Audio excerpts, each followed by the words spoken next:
We are here today with Stephen Shuster of Sutton West Coast Realty in Whistler. And we were super excited to speak with him just because we're realtors in Vancouver and the market is different in Whistler, and we wanted to get his perspective on how COVID is impacting him. So Stephen, thank you for coming, meeting with us.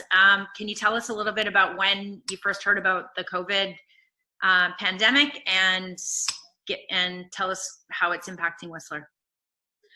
First, started following the pandemic in February because in the fall, my wife and I had booked a trip to Italy and we're flying out there. We flew out on February 19th and we were coming home on the 3rd. So we started to follow it. And then when we landed in Rome, and we spent 4 days in Rome. And from Rome, we were going to go to Venice. And it's at that point that we realized the severity of the outbreak in northern Italy.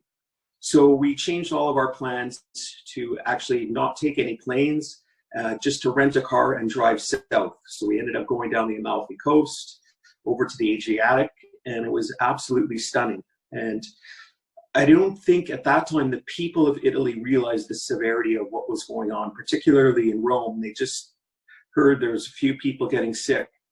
But when we left Rome to come back to Vancouver, the airport was noticeably quiet. We all had to fill out a form as to where we've been and where we were going, so they were able to track us if anybody got sick. But we made it home, and we did our 2 weeks of self-isolation, and then we re-entered life. But then life changed pretty quickly after that, because on March 15th, Vail Resorts announced that they were going to close the mountain for 7 days to sort of get a perspective on how coronavirus is going to affect tourism. And on the 17th, at that point, they said, we're shut down for the season, all our resorts across North America. And I think that's the reality. The reality hit Whistler at that time, because all of a sudden the main attraction to Whistler just was closed off. Can I stop? One of the things that was sort of floating around Vancouver were all of the kids that were perhaps laid off, didn't have serving jobs anymore and what have you. They're going to Alpha Lake. There's still so we hadn't yet rolled out social distancing. What were you doing at that time or not doing at that time? At that time, we had already started social distancing just because of our experience coming back from overseas travel. Right. But the community was extremely outraged at that event on Alta Lake. And it was most of the seasonal workers who had now been laid off and wanted to have one last hurrah before they went out. But the core community was not on side with that, and they were actually quite upset. There was quite a few letters to the editor in the paper expressing that. Okay.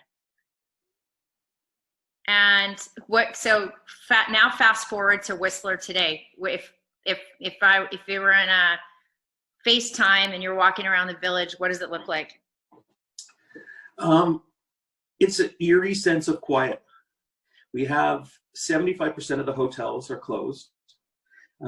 Basically, it's only essential travel that we're supposed to be doing. So whether it's groceries, see the doctor, but there's nobody in town except the core group of locals.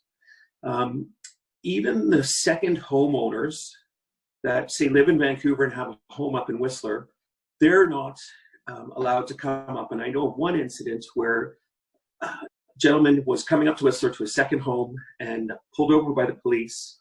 And the officer said, "Where are you going?" He said, "Well, we're going up to Whistler to our second home."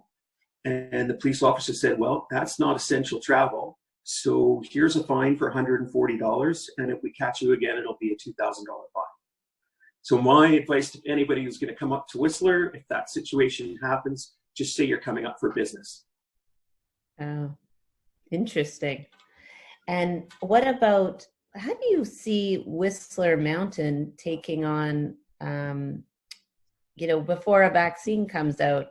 Do you think they're going to have 2 people on a gondola or just people on a gondola? Do you think they're going to open in December? What we're trying to figure out is if they're just going to open for the summer season right now, because the bike park is huge draw. And really, we got the festival, Crankworks. There's so many events that are all based around that bike park. But, just talking with people and with the situation, I can't see them right now putting people on a gondola or on a chairlift, even opening up the restaurants on the top of the mountain or the peak-to-peak gondola. So my sense is that they're probably going to stay closed for the summer. And hopefully that we can we've made progress with the corona, that we can actually get the ski season in, which would be fantastic.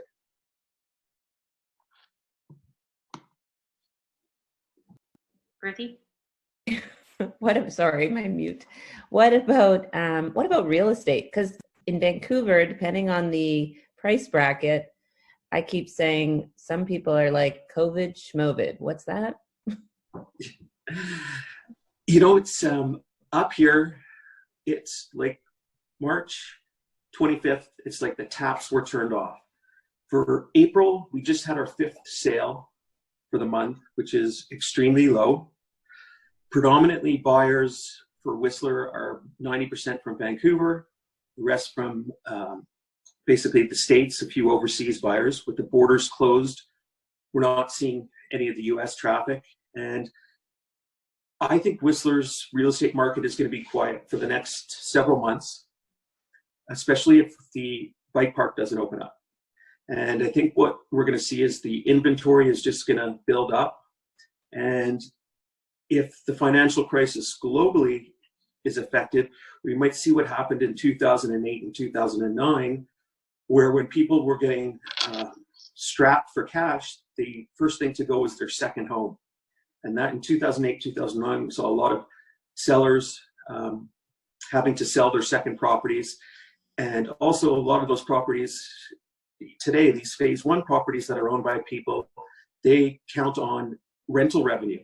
And there's no tourists in town now, and potentially over the summer, then we might see some people having to sell their properties just to cover their expenses. What I'm saying to clients right now is I'm saying, let me know what you're looking for. Give me your parameters. We'll keep you in touch with everything new that comes on the market. I gotta have a hot list of people and what they're looking for. And as soon as I see a trend that prices are going to come down a bit, I'm going to then let these people know when the opportunity is to buy. I mean, I think our interest rates are really low right now. I think they're going to carry on that way. So if we can get through this summer and into the fall and get the mountain going, get the business back to normal or back to a decent state, then I think there's going to be a big buying opportunity for people.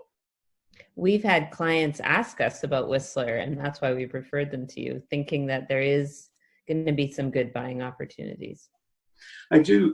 I've seen just in one of those sales that was quite good because they actually priced it realistically for what the state of the economy is now, and it sold within 11 days within 1.5% of asking price.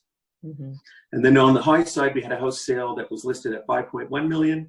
Been on the market for about 60 days, and it just sold for 4.2 million. So $900,000 off the asking price. Mm-hmm. I've been working on a project up here in Whistler called Basalt Living. And as soon as the mountain closed down, we actually took our remaining 5 units off the market and are going to wait until we get back into a normal cycle till we bring them back on. When you stand back and you look at the available inventory, let's call it around let's call it, I'm going to break it into 2 categories, the 500 to $1 million, maybe a 1 or a 2 bedroom place, and then a 1 to 1.5 million. What would you say the inventory ranges are like for those 2 sort of sweet spots? Okay, so for the 1 bedroom, you're basically, the price range for a 1 bedroom is going to be between 550 to about 800,000, depending if it has the covenant that they can do nightly rentals. Moving up to say the 1 to 1.5 range, you're starting to look at townhouses that are 3 bedrooms, 3 bathrooms with the garage. And then moving up from there, basically the least expensive house in Whistler is about 1.4 million now. And that's something that needs a lot of work. The majority of the inventory, which we have about 92 homes on the market, is in the 2 million to 2.9 million range. And 92 homes is quite a bit of inventory for Whistler. Okay, so you would say that it's definitely a buyer's market, and if the sellers are realistic about the current market, you could negotiate. Definitely. So March, when we saw the end of March, it was really strong up until about the 15th, and then it tapered off. We, at that point, are at a balanced market, and I'd say we're going to be trending, when we do the stats for the end of April, that we're definitely going to be in a buyer's market. Okay. Wow, lots of very interesting points, and it would be great to get on that list of for clients to tell you what they're looking for, so that you can keep an eye out for them should an opportunity come up that you think is worth taking a shot at. Definitely.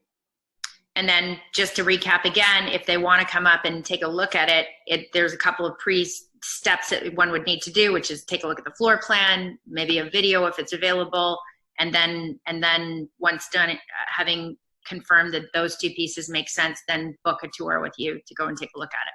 That's exactly right. We'll make sure that they like the video. We'll do a virtual tour. We'll do all the floor plans, and then if it's something that they're interested in, then yes, we will actually book a physical tour of the property. Has Whistler stopped open houses like they have here? Yes. So our realtor tour now that we do every Tuesday to all new listings is all done via Zoom. Mm-hmm. And we're doing all virtual showings right now. And if the qualified buyer is really keen, then we would get them inside, but we take precautions that they wear gloves and protection. And Whistler so far is pretty lucky. There's nobody up there with the virus, right?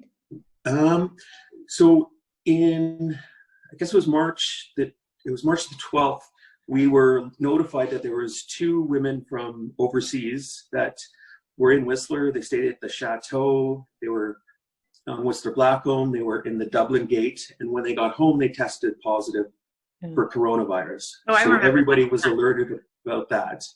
And then I know of 2 people who I know that were away at the same time as my wife and I in Italy. They were in Switzerland, and they came home and they had the virus as well. So they were in self-quarantine since then. Oh, okay. But I don't know, from what I've heard, I heard the clinic is very slow, because there's no bike park going on or skiing going on. So there's really not much business that way. But I've heard that it's not super busy there, which is a great thing. Mm-hmm. Even the doctors have started just to do virtual appointments. Interesting. And so to end off, Steve, we've been asking everybody, because there's always, some sort of positive you can take away. What do you think your silver lining is, whether it's work or your family? What are you thinking? So with my family, it's been great. We're together, doing lots of projects together, and really getting a chance to hang out, which is excellent. The community has been unbelievable. The community has been very strong, very supportive of each other, helping those who are in need out, and really respecting social distancing and just caring for each other. Yesterday, my neighbor dropped off a fresh baked loaf of bread at our door, rings the doorbell, and it's there. It's like, that's just amazing. So I think moving forward, this community is really coming together, really taking a step back and realizing why we love Whistler so much and why we all came here and decided to live and raise families. And I think everyone's going to be ready to share this great town with the rest of the world when its time comes. And I think it's given us a perspective that, yes, we love this place, it's beautiful, but we're ready to support the tourists when they come.